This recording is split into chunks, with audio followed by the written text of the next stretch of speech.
सो प्यारे बच्चों, इलेक्ट्रोस्टैटिक्स में इलेक्ट्रिक फील्ड एंड चार्ज की बात कर रहे थे हम लोग, और फाइनली चैप्टर हमने बढ़िया से पढ़ा। अब हमारा टाइम आ गया कि भाई हम प्रैक्टिस करें, क्योंकि भाई बिना प्रैक्टिस के तो कुछ होना ही नहीं है ना। तो प्रैक्टिस में कुछ क्वेश्चन है जो शानदार क्वेश्चन है। आप देखना जब आप एग्जाम देने जाओगे तो सिमिलर टाइप के क्वेश्चन, और हो सके तो सेम क्वेश्चन ही आपको दिखाई देगा एग्जाम में।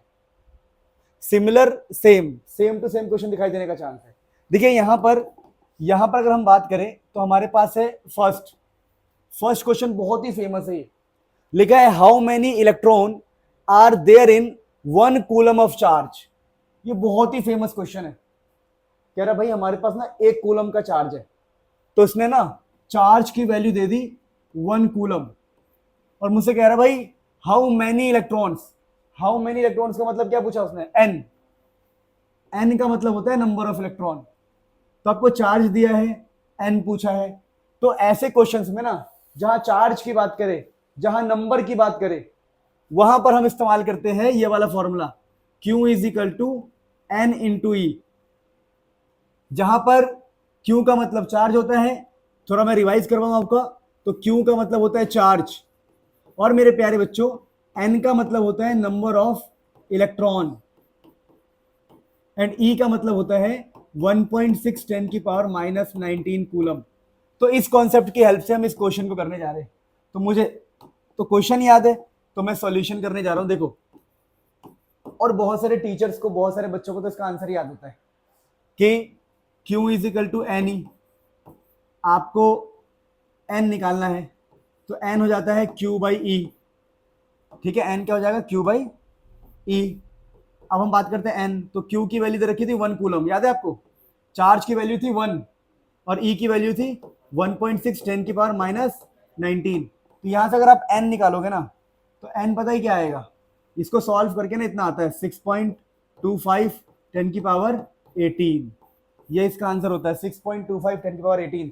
तो बहुत सारे लोगों को इसका आंसर याद होता है। देखो यहां पर चार्ज की वैल्यू 1 थी, तो मैंने 1 पुट कर दिया, और E की वैल्यू मैंने 1.6 10 की पावर माइनस 19 पुट कर दिया। क्या ऐसे क्वेश्चन संभाल लोगे आप लोग? Very popular question. तो इसका आंसर है ऑप्शन ए। ठीक है ना, तो option A is the correct answer for this. Please note it down, फिर अगले एमसीक्यू पे बढ़ते हैं फटाफट।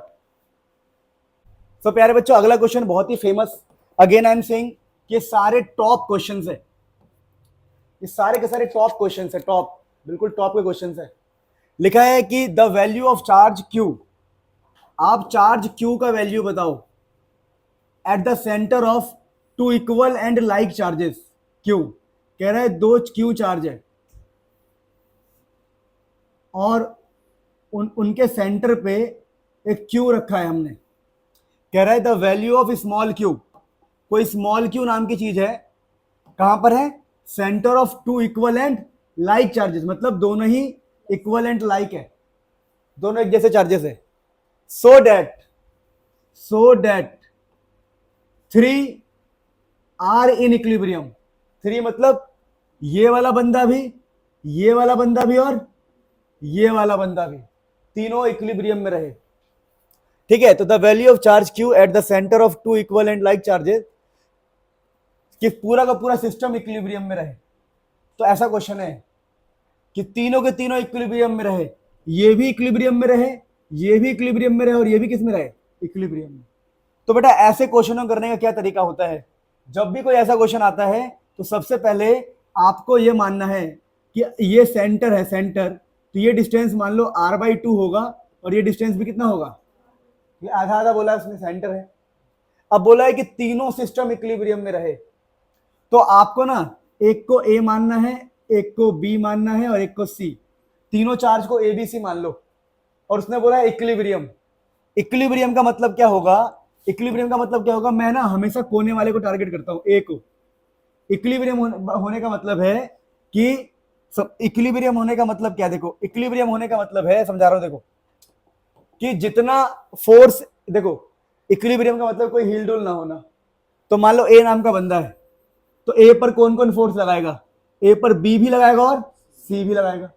तो जितना फोर्स ऑन A B लगाए, फोर्स ऑन A B लगाए, उतना ही फोर्स ऑन A C लगा दे।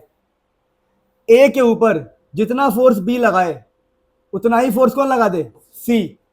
तो हम कहेंगे कि भाई हमारा सिस्टम क्या है, इक्विलिब्रियम में। कोई ए नाम का बंदा है और एक बी नाम का बंदा उस पर फोर्स लगा रहा है और सी नाम का बंदा भी उस पर फोर्स लगा रहा है। तो जितना फोर्स बी इस पर लगा दे उतना ही फोर्स इस पे सी लगा दे। जैसे मैंने कहा भाई मेरे को इक्विलिब्रियम में रहना है और दो बंदे मुझ पे फोर्स लगा रहे, तो एक इस तरफ लगा दे 10 का फोर्स और एक इस तरफ लगा दे 10 का फोर्स, तो मैं क्या रहूंगा, इक्विलिब्रियम में। तो हम कहेंगे भाई ऐसी बात है कि ए के ऊपर ना, ए के ऊपर एक तो बी फोर्स लगाएगा, बी फोर्स लगाएगा और उसी ए के ऊपर सी फोर्स लगाएगा। ठीक है, अब मेरी बात समझो। अब हमने क्या माना है, सुनो ध्यान से, कि जो हमारा ये वाला चार्ज है और ये वाला चार्ज है, ध्यान से देखना, ध्यान से, ये जो दोनों चार्ज है, ये वाला चार्ज और ये वाला चार्ज, दोनों प्लस है। बात समझ पा रहे हो? तो फोर्स ऑन ए के ऊपर फोर्स, ध्यान से देखना, ए के ऊपर फोर्स सी की वजह से किस तरफ लगेगा, सी क्या है, प्लस है, ए भी क्या है, प्लस। तो ये सी वाला बंदा ए को पीछे फोर्स लगाएगा इस तरफ, क्योंकि सी क्या है, प्लस, ए क्या है, प्लस। तो जब सी फोर्स लगाएगा ए पर तो ए को धक्का मारेगा। अब बात करते हैं बी की, बात करते हैं बी। तो हमने कहा भाई देखो,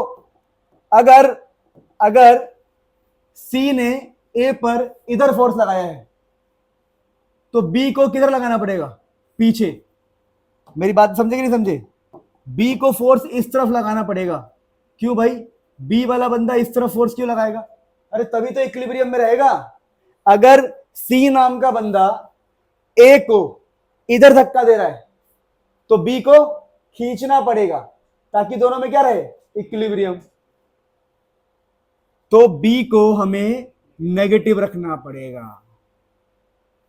क्योंकि अगर प्लस को इधर धक्का मार रहा है, अगर सी प्लस होके इस प्लस को धक्का मार रहा है तो बी को माइनस होना पड़ेगा ताकि वो खींच सके।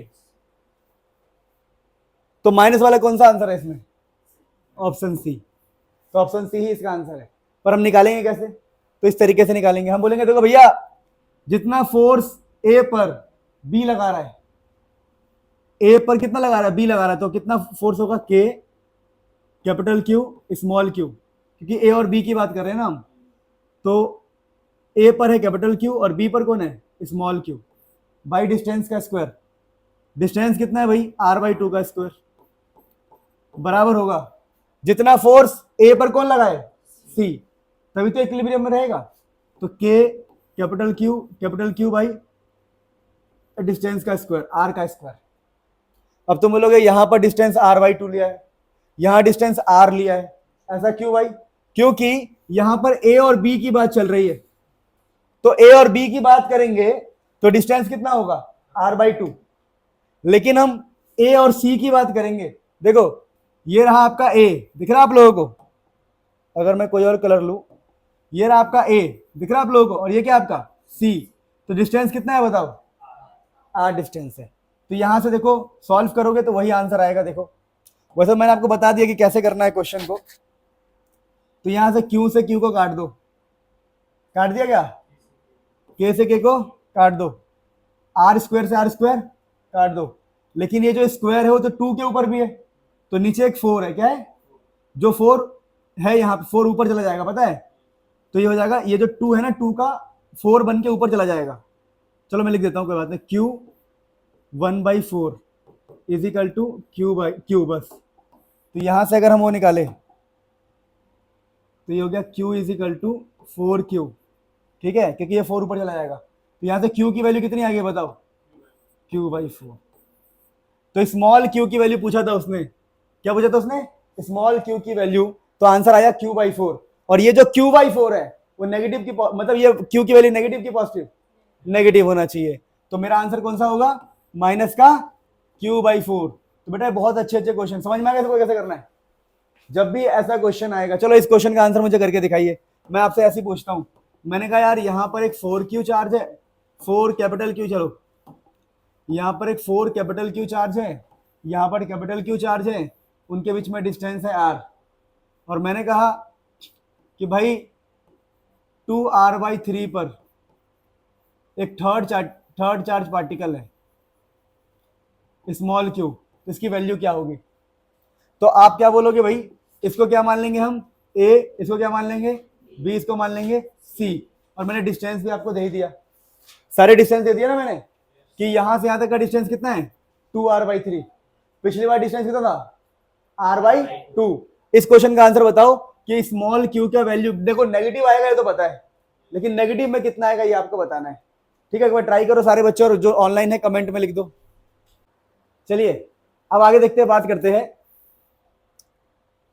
कि ये क्वेश्चन है, लेकिन ये ना चैप्टर 2 से है। ये वाला क्वेश्चन 4 जो है वो चैप्टर 2 से है। ठीक है, चैप्टर 2 अगर किसी ने पढ़ा हो तो उसको आइडिया होगा, मैं करवा भी सकता हूं, चलो मैं कराता। देखो लिखा है इक्विपोटेंशियल सरफेस, कोई इक्विपोटेंशियल सरफेस है, उसमें 2 पॉइंट है, एक है VA और एक है VB, are 2 points on equipotential surface. अगर मेरे भाई, अगर वो इक्विपोटेंशियल नाम में लिखा हुआ है इक्विपोटेंशियल, तो पोटेंशियल इक्वल होगा VA = VB। देख रहे कैसे कैसे क्वेश्चन आते हैं, PYQ के क्वेश्चन है सारे, ये मैंने अभी बनवाए हैं सारे। इतनी मैंने हर जगह से पेपर इकट्ठा किया, जितने भी स्कूल्स के पेपर होते हैं, कहीं हर जगह से पेपर इकट्ठा करके पूरा एक फाइल बनाया था पेपर्स का। अब उनसे टाइप करवा रहा हूँ मैं क्वेश्चंस को। बहुत मेहनत लगती है पेपर इकट्ठा करने में, पता है, नेट से डाउनलोड करो, बच्चों से मांगो, पुराने बच्चों से इकट्ठा करो, हर अलग अलग स्कूल का, प्री बोर्ड का, बोर्ड का, बहुत मेहनत का काम है ये सब। बच्चों को देखो, जो मान लो कोई वीडियो भी देख रहा है तो उसको लगेगा यार ये क्या है, तो टाइप करवा लिया, नहीं भाई, इसके पीछे मेहनत देखो कि क्वेश्चन कहाँ से लाए गए। जैसे आप लोगों को भी लगता है ना कि हम बैठ गए, आप कई लोगों को लगता है ना भाई ये टीचर कितना पैसा कमा रहा होगा। हम पैसा कुछ नहीं कमाते, दिल से बता रहा हूँ। टाइपिंग के लिए रखा हुआ है, उसको अलग पैसे देते हैं, सैलरी 22,000 रुपये। फिर जो नोट्स बनाता है उसको अलग पैसे देते हैं, रिसेप्शन पे अलग पैसे देते हैं, जो टीचर हमारे साथ काम कर रहे हैं उनको अलग पैसे देते हैं, और हमारे हाथ में लास्ट में बहुत ही कम बचता है, ना के बराबर। लेकिन लोगों को लगता है अरे भाई कितना कमाते होंगे ये, ऐसा कुछ नहीं है। और कुर्सी पे बैठ के गिनना कि 50 बच्चे आ रहे हैं, एक की फीस है 15,000, 50 × 15, ओ माई गॉड। अबे भाई खर्चा कौन काटेगा? ये 1 लाख रुपए बिजली बिल आता है, वो कौन काटेगा? समझ रहे हो? जो काम करने आते हैं लोग, फिर जो यहाँ की सर्विसेज होती है, फायर एक्सटिंग्विशर वालों को फायर लगता है, हर 6 महीने 1 साल में बदलवाना पड़ता है, इतनी सारी चीज़ें। जब वो AC खराब होता है तो उसमें भी पैसा लगता है, इन्वर्टर का पैसा, इतना कुछ होता है। लोग नहीं समझते, लोग बस काउंट करेंगे 20 बच्चे आ रहे हैं एक बैच में, एक की फीस इतनी है, वो भाई साहब सर तो करोड़पति, ऐसे नहीं होता। ठीक है, जो जो करता है उसी को पता होता है। तो ये छोटी मोटी बात समझ पा रहे हो? अच्छा, तो ये तो बहुत सिंपल था इक्विपोटेंशियल वाला। अगला क्वेश्चन देखो क्या लिखा है, electric field is 0 of a charge conducting shell. Electric field 0 है, एक कंडक्टिंग शेल है, ये कंडक्टिंग शेल है। कंडक्टिंग शेल का मतलब है कि उसके ऊपर चार्ज है ऐसे। तो कह रहा है भैया इलेक्ट्रिक फील्ड कहाँ 0 होता है? इलेक्ट्रिक फील्ड इज 0 कहां पर होगा? देखो, interior point beyond 2 metre, outer point beyond 10 metre. बेवकूफ बना रहा है ये, हमको बोका बना रहा है। क्या बना रहा है? बोका, समझते हो? मेरे दादा बोलते थे, दादा परदादा, जब मैं बचपन में गांव में था, बोलते थे बुरबक, बोका, ऐसे कुछ बोलते थे। तो बोका लड़का है यार, बोका मतलब कुछ गलत तो नहीं होता ना? नहीं होता ना गलत? मेरे बोका मतलब गलत नहीं होता कुछ, बोका मतलब बेवकूफ होता है। क्या यार तुम, देखो ध्यान से। तो इलेक्ट्रिक फील्ड हमेशा अंदर 0 होता है। क्या होता है 0 बेटा? अंदर। तो electric field is 0 inside a, इसको इलेक्ट्रोस्टैटिक शील्डिंग भी कहते हैं, ठीक है ना? तो इंटीरियर पॉइंट में, ये सब मैंने पढ़ाया डिटेल में। अब लिखा है the dielectric constant of a metal is. एक मेटल है, मेटल, देखिए बोला है मेटल। मेटल के लिए डाई इलेक्ट्रिक कॉन्स्टेंट की वैल्यू क्या होती है? ये तो सबको पता है। एक मेटेलिक, याद है? पृथ्वी, याद है? हाँ भाई रुद्र, याद है? मेटल के लिए डाइलेक्ट्रिक की वैल्यू क्या होती है, याद है? मोनिका, याद है? नहीं पता? हाँ जी समीक्षा, याद है? भावना? अरे बाप रे बाप, ये बच्चे ऐसे ही है। अरे गधो, भूल गए क्या? इसकी तो सबको याद करवाया जाता है हमारे लेक्चर में, चैप्टर 2 के लेक्चर में। इनफाइनाइट होता है। Dielectric constant for a metal is infinite. ठीक है, ध्यान रखना, दिस इज ऑप्शन इनफाइनाइट। वैसे ये बुक मैं बना रहा हूँ, जो बुक देख रहे हो ना, ये मैं डिजाइन कर रहा हूँ। बहुत तगड़ी सी एक बुक बना रहे, MCQ, assertion reason, case based study, सब कुछ अपने जान लगा दूंगा, मैं एक बुक बना रहा हूँ। ठीक है, तो यहां पर ये इनफाइनाइट होता है।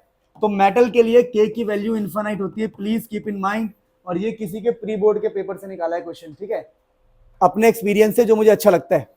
अब अगला क्वेश्चन देखिए मेरे प्यारे बच्चों, लिखा है an electron is in uniform electric field